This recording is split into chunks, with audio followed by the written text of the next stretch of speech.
Hello everyone, welcome to Battle IAS. I hope आप लोग बहुत अच्छे होंगे।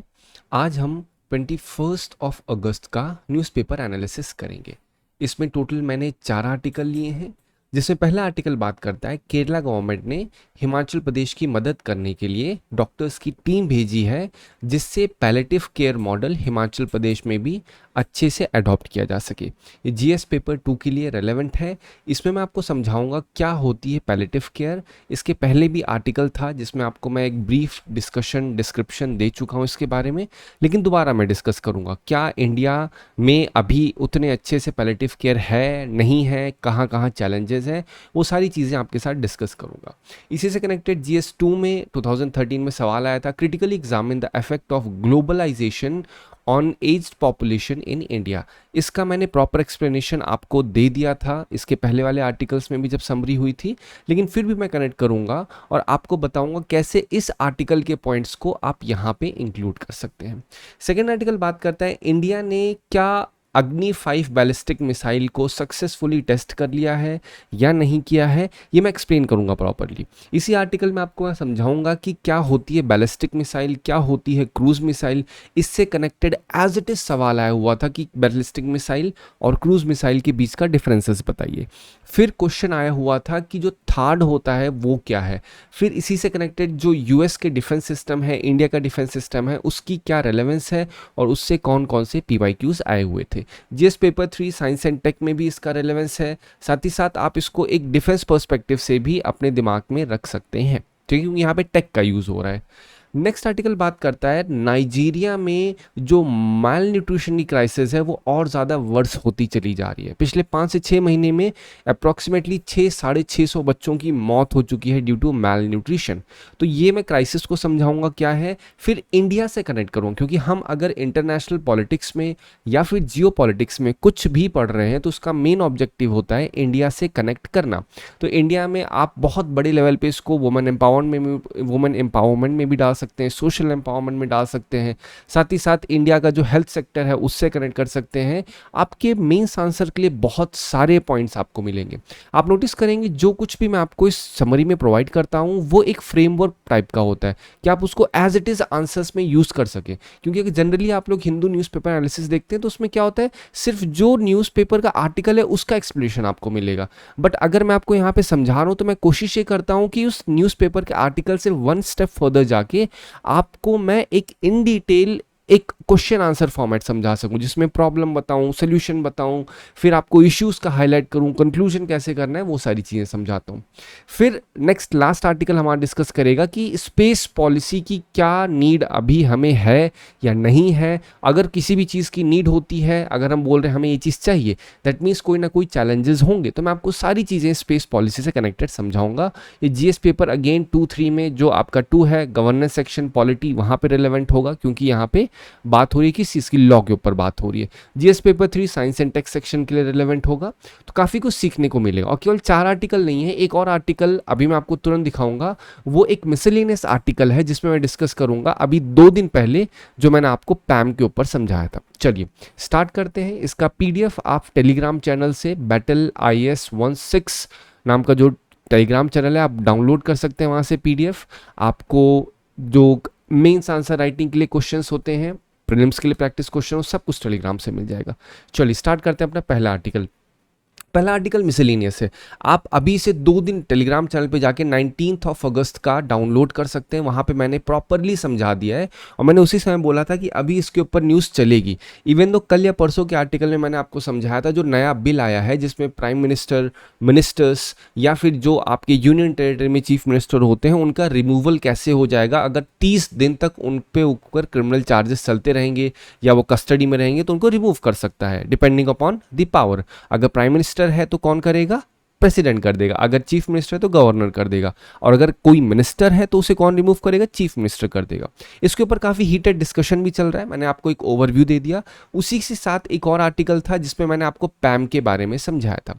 पैम का फुल फॉर्म क्या है, प्राइमरी अमीबिक मेनिनगाइटिस, या फिर आप इसको ऐसे बोल सकते हैं प्राइमरी अमीबिक मेनिनगोएन्सेफेलाइटिस। अब बहुत अजीब सा वर्ड सुनने में लग रहा है सर ये क्या है, मैं आपको बहुत सिंपल सी भाषा में बताता हूँ। एक आपका अमीबा है, अमीबा पता है आपको, एक बैक्टीरिया मान लो अभी के लिए, ठीक है, अमीबा है, फिर एम फॉर मेनिनगाइटिस, फिर आपका ई फॉर एंसेफेलाइटिस। तो इन दोनों को बोलते हैं ना एक साथ जोड़ करके मेनिनगो एंसेफेलाइटिस बना दिया।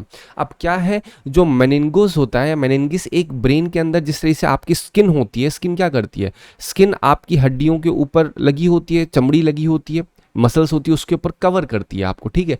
ठीक उसी तरीके से जो आपकी मेनिनगिस लेयर होती है आपकी ब्रेन के अंदर कवरिंग करती है आपको, पूरे स्कल्स को, या आपकी जो स्पाइन होती है उसको कवर करती है, एक तरीके से सेफ्टी वॉल्व होता है। तो जब कभी भी मेनिनगाइटिस सुनने को मिल रहा है तो इसका मतलब होता है जब आपकी ब्रेन की जो सेल्स हैं या फिर ब्रेन की जो कवर है या ब्रेन का जो ऊपर का हम बोलते हैं ना कैप है, उसमें कभी इन्फ्लेमेशन हो जाए, इन्फेक्शन हो जाए, तो उसे मेनिनगाइटिस कहते हैं। दैट्स ऑल, ठीक है। तो ये पैम है क्या, पैम जो आपके तालाब होते हैं, तालाबों में अक्सर अमीबा जो पाए जाते हैं और लोग जाके जो नहा लेते हैं तो उनके कान से और नाक से ये अमीबा जब जाते हैं तो चले जाते हैं सीधा कहाँ पे, आपकी मेनिनगिस लेयर पे। मेनिनगिस कहाँ, ब्रेन में। और वहाँ जाने के बाद क्या होते हैं, बहुत ही तगड़ा इन्फ्लेमेशन होता है, लोगों को बुखार होता है और मोर्टेलिटी बहुत ज़्यादा है। अगर 3 लोगों को हुआ तो उसमें 1 लोग मर भी गए। तो आप देख सकते हैं कि कितना ज़्यादा हाई मोर्टेलिटी रेट है।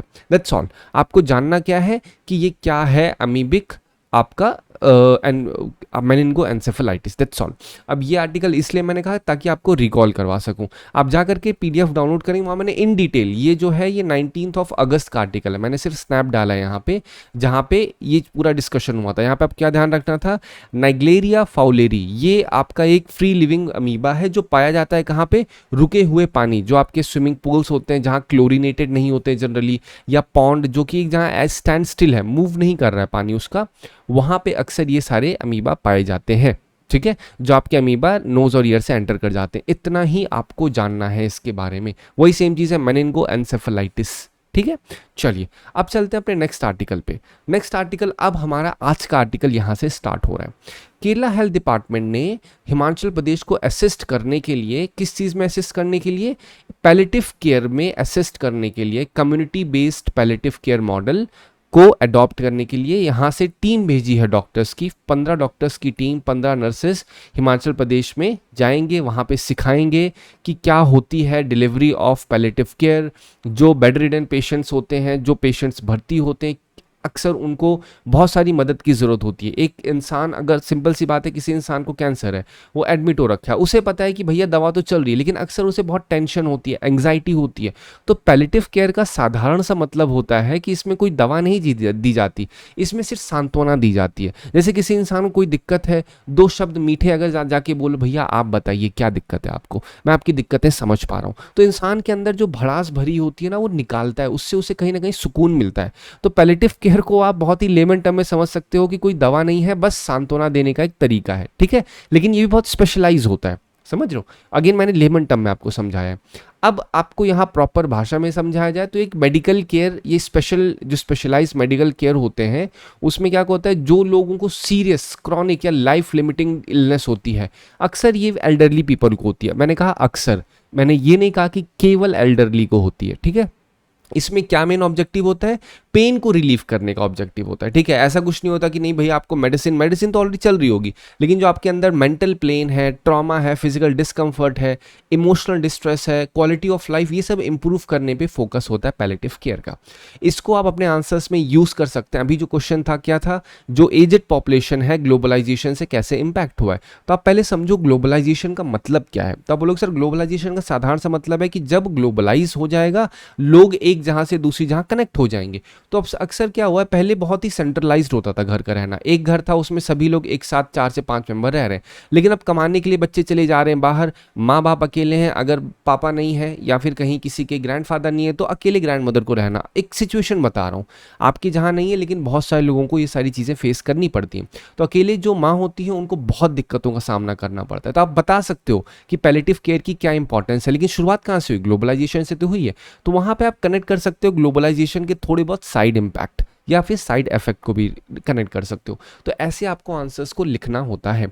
इसको डिलीवर कैसे किया जाता है? हॉस्पिटल के द्वारा डिलीवर किया जाता है, लेकिन हॉस्पिटल हर एक इंसान नहीं जाता। जो आपके बूढ़े बुजुर्ग होते हैं उनके अंदर बहुत ही एक ट्रॉमा होता है, वो हर अपनी प्रॉब्लम को डिस्कस करने से बहुत कतराते हैं, सोचते हैं अरे यार मैं जज कर लिया जाऊंगा तो लोग क्या बोलेंगे कि हमें ऐसी दिक्कत है। तो यहाँ पे जो केरला गवर्नमेंट ने भेजा है अपनी तरफ से इतने डॉक्टर्स की टीम, तो ये वहाँ पे सिखाएगी, कम्युनिटीज़ को सिखाएगी भैया आप आपस में ही कैसे पैलेटिव केयर दे सकते हो, होम केयर कैसे प्रोवाइड कर सकते हो। बेनिफिट क्या होगा? इससे क्वालिटी ऑफ लाइफ इंप्रूव होगी। अब आधी बीमारी तो आपकी खत्म होती है दवा से, लेकिन आधी बीमारी इंसान के दिमाग में होती है। तो उस दिमाग की बीमारी खत्म करने के लिए कोई दवा नहीं होती है, उसमें सिर्फ एक चीज़ होती है, इंसान का इंसान से बात करना। जब आप एक दूसरे से बात करेंगे तो आपको एक दूसरे का ओपिनियन, आप एक दूसरे की जो सोच है वो समझ में आएगी। तो आप जब बोलते हैं ना एक दूसरे के साथ कनेक्ट फील करोगे तो आपको लगेगा हाँ मेरा कोई सुनने वाला है, कोई समझने वाला है। तो जब इंसान को एक होप होती है ना, तो इंसान होप के साथ बहुत बड़ी बड़ी बीमारियों से लड़ लेता है। ठीक है, तो यहाँ पे मेन चीज़ क्या है कि जो सफरिंग एंग्जाइटी है उसको रिड्यूस करने का ऑब्जेक्टिव होता है। जो सपोर्ट होता है वो केवल एक जगह फोकस नहीं होता, फिजिकल, इमोशनल, सोशल, स्पिरिचुअल सारी नीड्स को फुलफिल करने की बात होती है इसमें। जो हॉस्पिटल बर्डन होता है उसको रिड्यूस करने कहीं ना कहीं फोकस क्या है कि अगर पैलेटिव केयर में इंसान का सर एक बहुत ही आसान सी भाषा में आपको समझाऊं मैं, अगर किसी इंसान को बहुत ज़्यादा टेंशन हो रही है तो हर बात पे हॉस्पिटल पहुंचा हुआ है, एंग्जाइटी हो रही है हॉस्पिटल पहुंचा हुआ है, लेकिन हॉस्पिटल के पास कोई बीमारी नहीं है उस चीज़ के पास, हॉस्पिटल के पास कोई इलाज है ही नहीं। तो वहाँ पे कभी कभी अननेसेसरी एडमिशंस होते हैं। तो ये चीज़ को रिड्यूस करने के लिए पैलेटिव केयर बहुत ज़्यादा फायदेमंद होती है।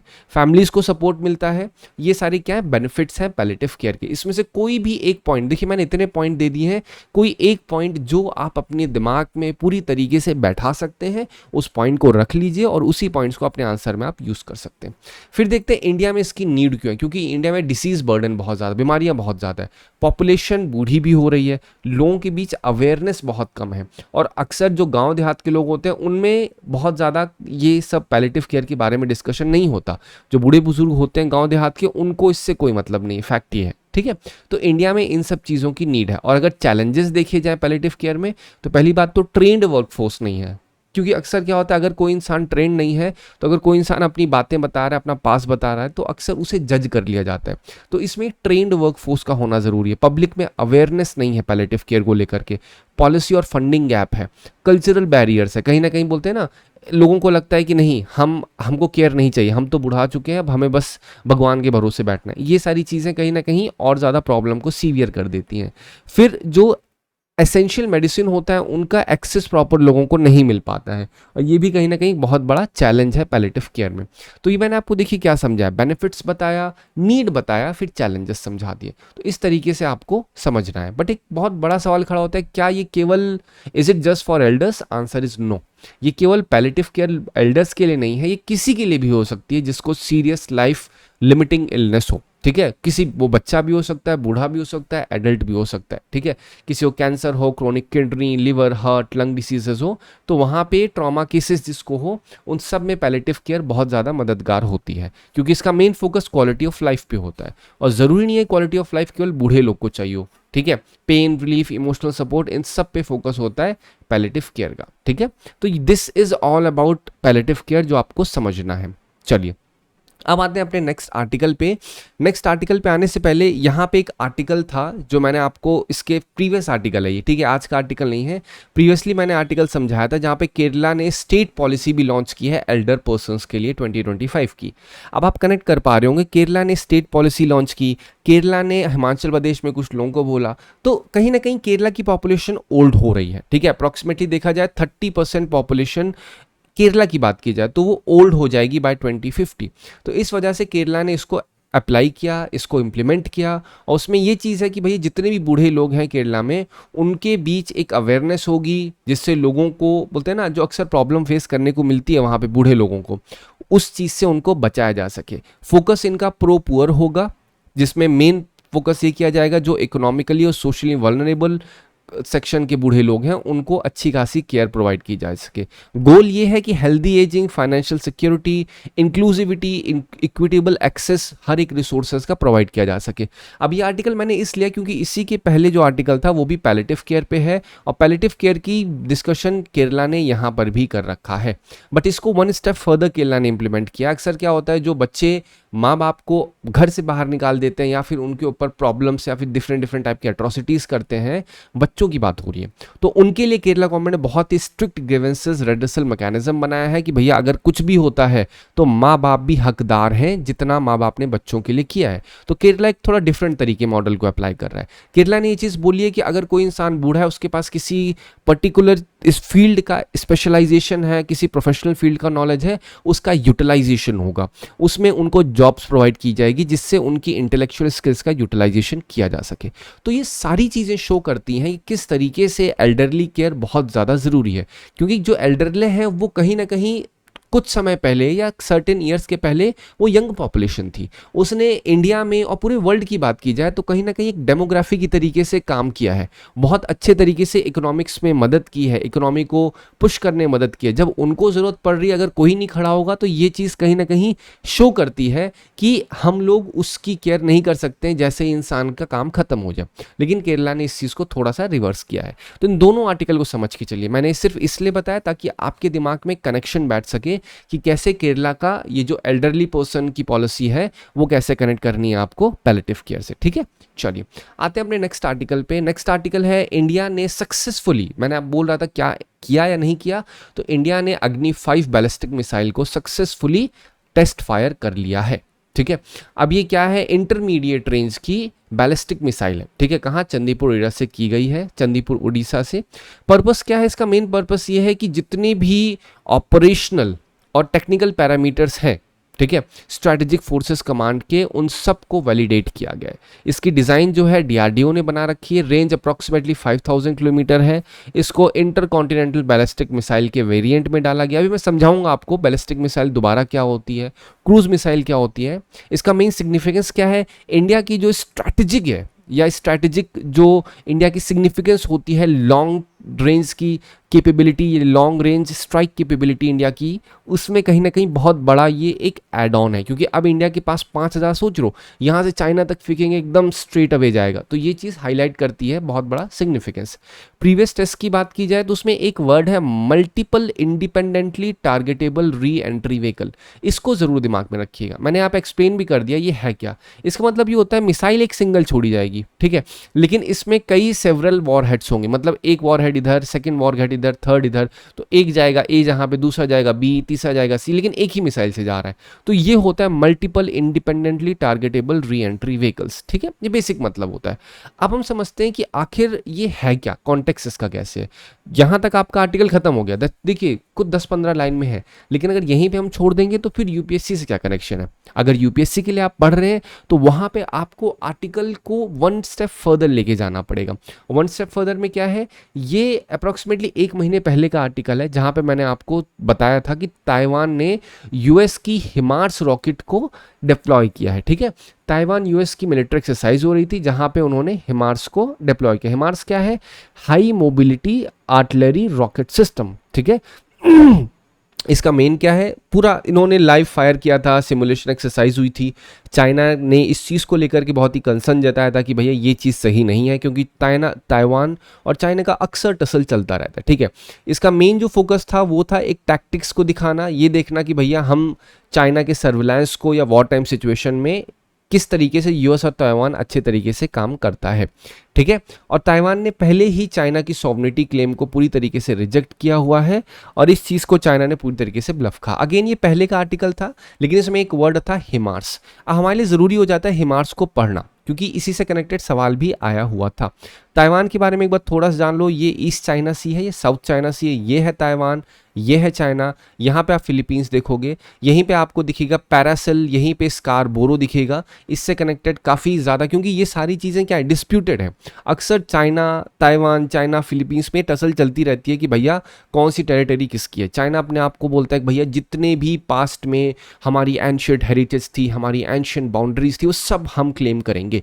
इस चीज़ को आज के करंट डेमोक्रेटिक कंट्रीज इस कंप्लीटली डिनाई करती हैं। राइट। चलो अब हम देखते हैं हिमार्स है क्या। हिमार्स को अगर इंडिया के रेलेवेंस में कनेक्ट करें, मैं जो भी टॉपिक समझाता हूँ उसको इंडिया के रेलेवेंस में कनेक्ट करता हूँ। इंडिया के कनेक्शन में Pinaka multi barrel rocket launcher होती है, ठीक है। ये एक हाई इंटेंसिटी एरिया सेचुरेशन की एक पूरा आर्टिलरी सिस्टम होता है, ठीक है, जिसमें क्या सिंपल सा होगा, एक व्हीकल होगा, एक ट्रक होगी, वहां से क्या होगा, रॉकेट लॉन्च किया जाएगा, ठीक है। फिर ट्रक ए जहां पे है, फिर ट्रक को बी जहां मूव कर दिया जाएगा, बी जहां से फिर रॉकेट लॉन्च हो जाएंगी। तो यही है हिमार्स, जिसे मैंने कहा एक आर्टिलरी रॉकेट सिस्टम होता है ये, ठीक है। इसकी रेंज 40 टू 75 किलोमीटर है, अपग्रेडेड वर्जन 90 किलोमीटर तक जा सकता है। लेकिन इंडिया के रेफरेंस में पिनाका मिसाइल है हमारे पास, ठीक है, Pinaka multi barrel rocket launcher. और हिमार्स क्या है, हिमार्स को मैंने ऑलरेडी आपको समझा दिया, ये भी एक mobile rocket launcher artillery system है। अब हम नेक्स्ट देखते हैं जो यूएस का है थर्ड सिस्टम, ठीक है, जिसका मतलब होता है terminal high altitude area defence. India में क्या है, इंडिया का इक्विवेलेंट, इंडिया में सेम उसी टाइप की जो चीज़ है वो है बैलिस्टिक मिसाइल डिफेंस। ये अभी अंडर डेवलपमेंट है। इसका मेन टारगेट क्या होता है, ये इनकमिंग बैलिस्टिक मिसाइल को इंटरसेप्ट कर लेता है और उसी को वहीं पे डिस्ट्रॉय करने की ये क्षमता रखता है अपने पास में, ठीक है। जो अभी करंट में देखा जाए तो इंडिया पृथ्वी एयर डिफेंस को यूज करता है, लेकिन अभी भी जो आपका बैलिस्टिक मिसाइल डिफेंस है वो आपकी डेवलपमेंट फेज पे। अब आपको समझाऊंगा मैं कि बैलिस्टिक मिसाइल को रोकना इतना मुश्किल क्यों होता है, अभी आपको समझ में आएगा, ठीक है। यूपीएससी 2018 में क्वेश्चन आया था, terminal high altitude area defence sometimes seen in news क्या है। बहुत सिंपल सा सवाल है, मैंने आपको ये तक बता दिया कि ये है क्या। इसका मतलब क्या होता है, बैलिस्टिक मिसाइल अगर आ रही है तो उसको रोक के मारने का काम करता है। N Israeli radar, indigenous anti, America anti missile system, obviously अभी तुरंत आपको समझाया। तो क्या है, an American anti missile system. तो एक चीज़ आप निश्चिंत रहिए, मैं जो कुछ भी पढ़ा रहा हूँ मैं पीवाईक्यू को और सिलेबस को दोनों को एकदम साइमल्टेनियस रख के आपको समझा रहा हूँ, कोई भी एक एक्स्ट्रा फर्जी, क्योंकि आज एक चीज सबसे ज्यादा है वो है फर्जी इंफॉर्मेशन, फर्जी in the sense excessive information. आपको लगता है ये भी पढ़ लो वो भी पढ़ लो, लेकिन जरूरत नहीं है। You can not store infinite information in your brain, और स्टोर कर भी लोगे तो आप प्रोड्यूस नहीं कर पाओगे इन एग्जाम। इसीलिए मैं टू द पॉइंट रखता हूँ। थर्ड पढ़ लिया तो हिमार्स के ऊपर आ सकता है, 1 महीने पहले का टॉपिक था, ठीक है। हिमार्स को पढ़ा तो अग्नि 5 के बारे में आपको पता होना चाहिए, राइट। अब हम समझते हैं बैलिस्टिक और क्रूज मिसाइल के बीच का एक बेसिक डिफरेंस होता है, ठीक है।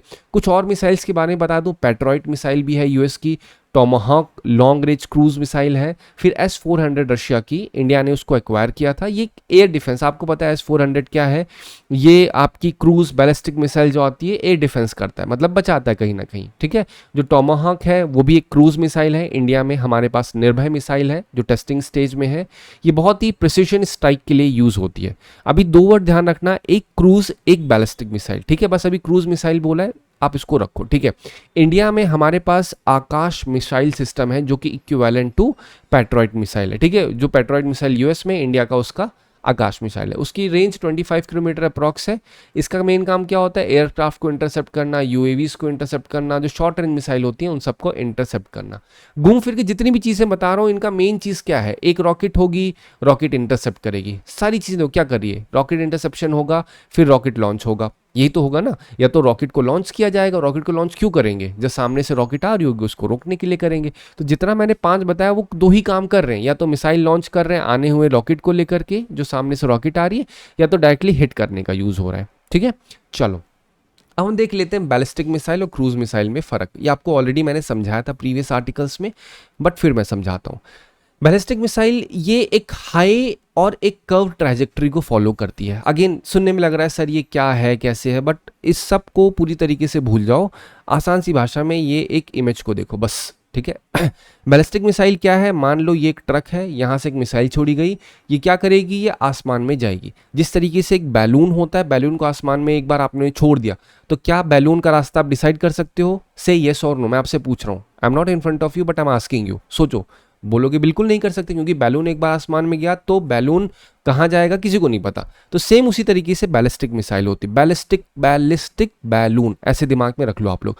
तो यहाँ एक क्या होता है, रॉकेट ऑपरेटर होता है, उसने कहा ये XYZ लोकेशन है, यहाँ पे मिसाइल को छोड़ना है, और अगर ये बैलिस्टिक मिसाइल और एक बार निकली तो एक बार लॉन्च होने के बाद इस पर कोई कंट्रोल नहीं होता, फिर ये स्ट्रेट अवे XYZ लोकेशन में जाएगी और हिट करेगी। पहली चीज तो ये बैलिस्टिक मिसाइल हो गई। क्रूज मिसाइल वहीं पे क्या है, क्रूज मिसाइल को भी XYZ पोजीशन पे हिट करना है, बट ये क्या करेगी, ये थोड़ा सा ऊपर जाएगी, फिर लगा नहीं नहीं हम ऊपर नहीं जाएंगे, नीचे से जाएंगे। तो मतलब कहीं ना कहीं ये रिमोट कंट्रोल होती है। एक बार छोड़ने के बाद भी इसको ऑन एयर कंट्रोल किया जा सकता है बाय रिमोट कंट्रोल, ठीक है, एक तरीके से रिमोट कंट्रोल कार टाइप समझ लो। तो इसको हम बोलते हैं ना, ये ऐसी मिसाइल होती है जो कि रडार डिटेक्ट नहीं कर पाते, लेकिन बैलिस्टिक मिसाइल को रडार डिटेक्ट कर लेते हैं, क्योंकि ये प्रॉपर एक कर्व्ड पाथ फॉलो करी। नोटिस करो, देखो ध्यान से, एक कर्व्ड पाथ में जा रही है। बोलो सर कैसे क्रूज मिसाइल को नहीं कर पा रही है रडार डिटेक्ट, लेकिन बैलिस्टिक को कर पा रहे हैं? रीजन सिंपल है, क्योंकि बैलिस्टिक मिसाइल बहुत ही हाई ऑर्बिट में जाती हैं आसमान में, और वहां पे इजीली तुरंत डिटेक्ट कर लेते हैं रडार्स कि भैया ये हीट सेंसिंग सिग्नल आ रहा है, इसको तुरंत का तुरंत समझ जाओ। लेकिन क्रूज मिसाइल जो होती है वो थोड़ा लो अर्थ ऑर्बिट में होती है, बहुत लोअर लेवल पे होती है, तो पहाड़ों के साथ होते होते होते जा रही है। और यहाँ पे तो चिड़िया भी होंगे, यहाँ पे तो पंछी भी होंगे, बहुत सारी चीज़ें होती हैं, तो रडार्स आसानी से डिटेक्ट नहीं कर पाते। बस यही मतलब है क्रूज और बैलिस्टिक मिसाइल का। अब आप एक बार यहाँ पे देख लीजिए क्या लिखा है, हाई कर्व ट्रैजेक्टरी होती है, लो स्ट्रेट लाइक एयरक्राफ्ट फॉलो करती है, बहुत फास्ट होती है। अब बोलो सर बैलिस्टिक मिसाइल का यूज़ क्या है? पहला यूज़ तो यही है क्योंकि ये इतनी फास्ट होती है, जब तक रडार डिटेक्ट करेंगे वो एक अपना डिफेंस सिस्टम भेजेंगे, तब तक बैलिस्टिक मिसाइल ने अपना टारगेट हिट कर दिया है, सुपरसोनिक स्पीड में जाती है। लेकिन जो क्रूज मिसाइल होती है स्लो होती है, ठीक है, ये बहुत ही स्पीड से बूस्ट करती है, तब फ्री फॉल होता है इसका, बहुत ही फास्ट होता है, ठीक है। इसके अंदर जेट इंजन्स भी लगते हैं जो आपकी क्रूज मिसाइल होती है। डिटेक्शन देखा जाए, बैलिस्टिक मिसाइल को आसानी से डिटेक्ट किया जा सकता है। अग्नि सीरीज बैलिस्टिक मिसाइल में आती है, जो मैंने आपको अभी बताया, अग्नि 5 सक्सेसफुली लॉन्च हुई है, तो बैलिस्टिक मिसाइल है। बैलिस्टिक मिसाइल के बारे में आपको मैंने प्रॉपर बता दिया, ये कौन से प्रिंसिपल पे काम करती है, इसको बस थ्रो कर दो और भूल जाओ, ये सिंपल सा प्रिंसिपल है, ठीक है। और जो आपकी क्रूज मिसाइल होती है, इसमें कौन सी कैटेगरी है? ब्रह्मोस और निर्भय मिसाइल क्या है?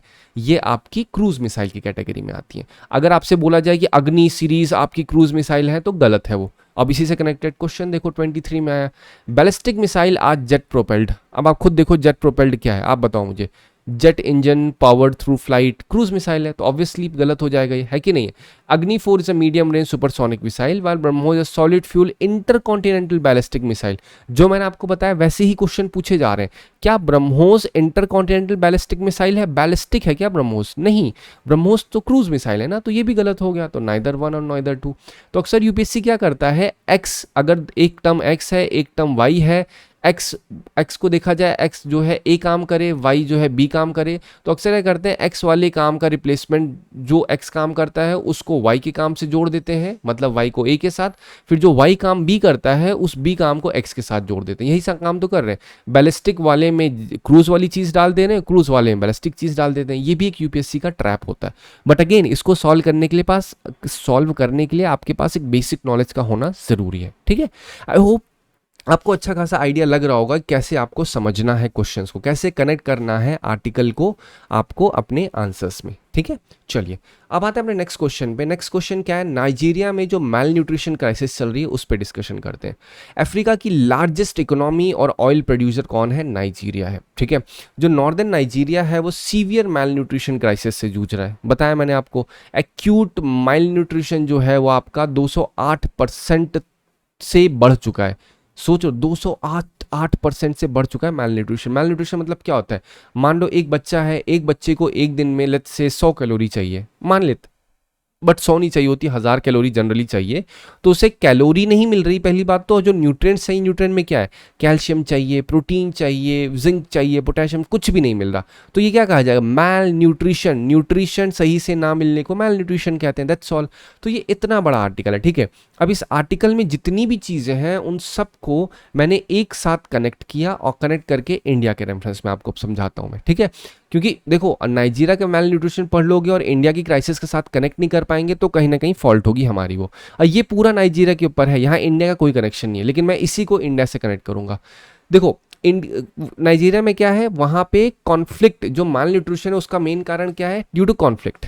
नाइजीरिया में इंसर्जेंसी, जैसे जो बड़े बड़े टेररिस्ट ऑर्गेनाइजेशन है, बोको हरम हो गए, ठीक है, ये लोग क्या करते हैं, वहाँ की फूड की सिचुएशन, फूड इनसिक्योरिटी, इन सब चीज़ों से और बढ़ जाती है। वहाँ पे सिक्योरिटी सिचुएशन इतनी ख़राब होती है, और जब सिक्योरिटी ख़राब होगी तो खाना तो नहीं आ पाएगा, तो ये वहाँ का रीज़न होता है।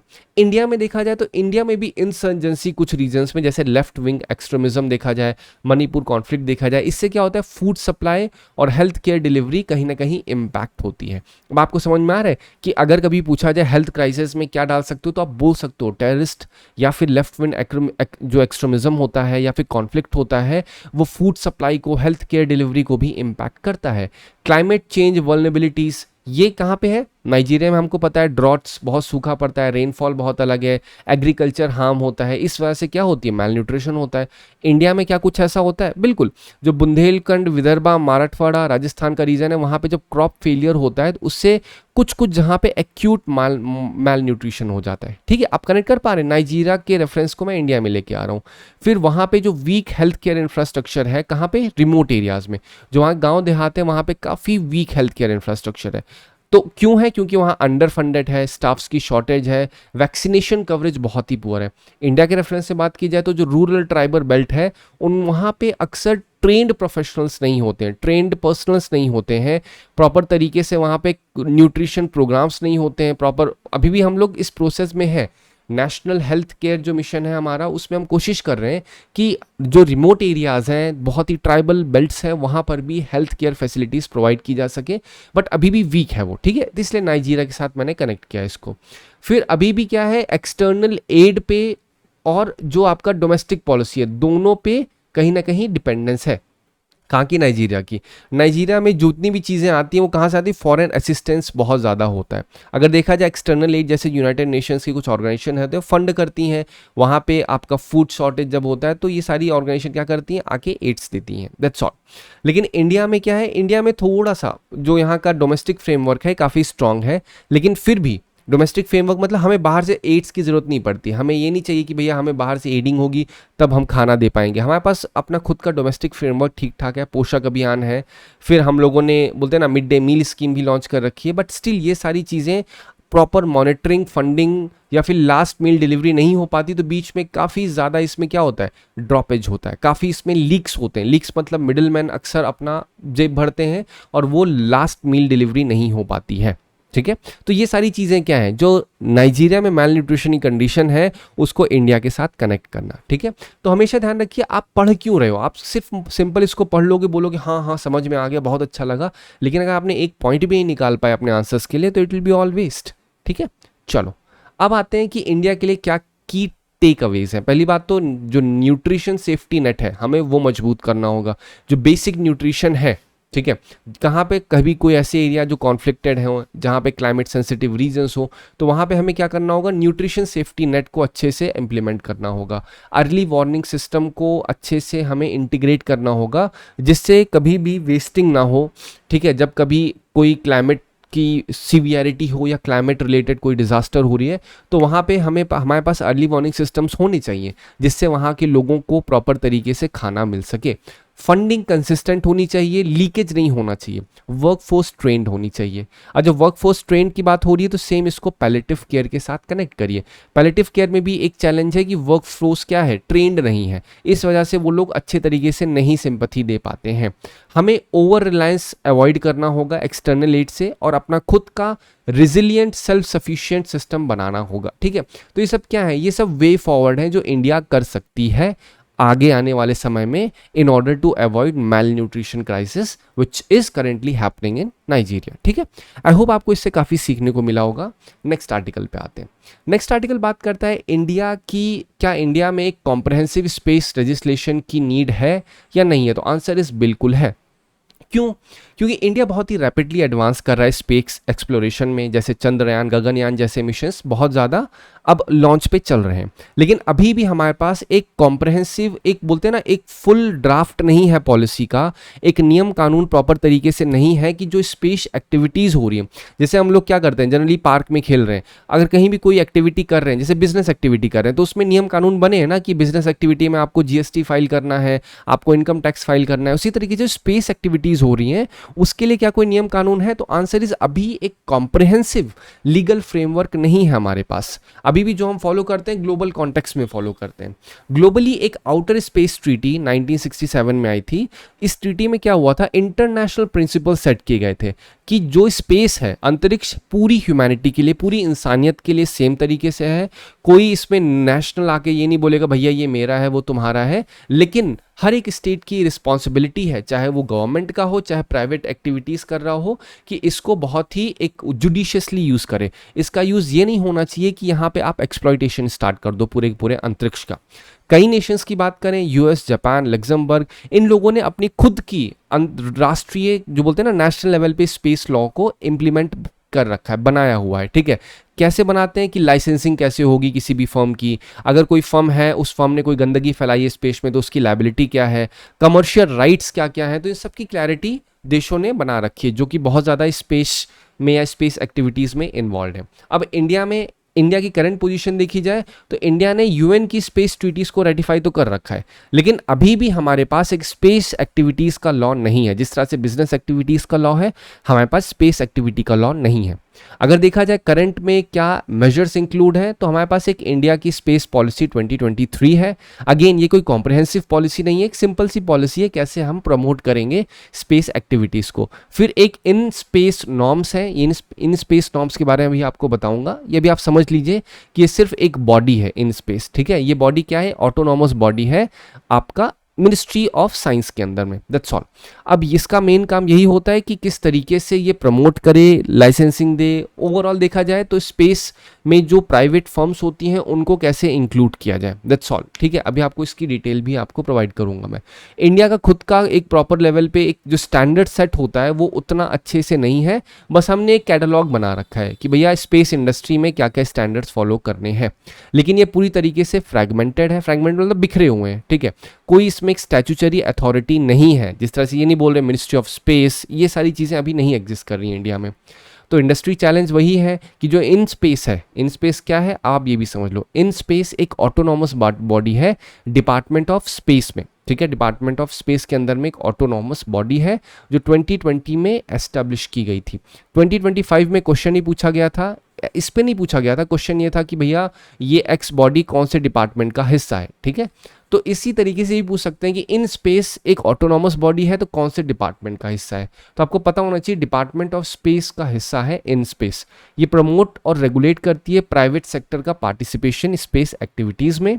ये प्रोवाइड करती है कि सैटेलाइट लॉन्चेस को ऑथराइज करती है, उनके ऑपरेशन को, उनकी सर्विसेज को ये एक तरीके से मंजूरी देती है। ये क्लियरेंस प्रोवाइड करती है स्टार्टअप्स को, इंडस्ट्रीज़ को, और जो इंडिया की स्पेस पॉलिसीज़ हैं उन सबको एक साथ सिंक करने की कोशिश करती है ये इन स्पेस। इसका नाम Indian National Space Promotion and Authorisation Centre नाम होता है। ठीक है, तो अभी यहाँ पे इंडस्ट्री चैलेंज ये है कि इन स्पेस का कोई एक फॉर्मल लीगल बैकिंग नहीं है, मतलब अभी भी इसके ऊपर कोई एक्ट नहीं बना हुआ है, इसलिए उतना ज़्यादा अच्छे तरीके से लीगली काम नहीं हो पाता है।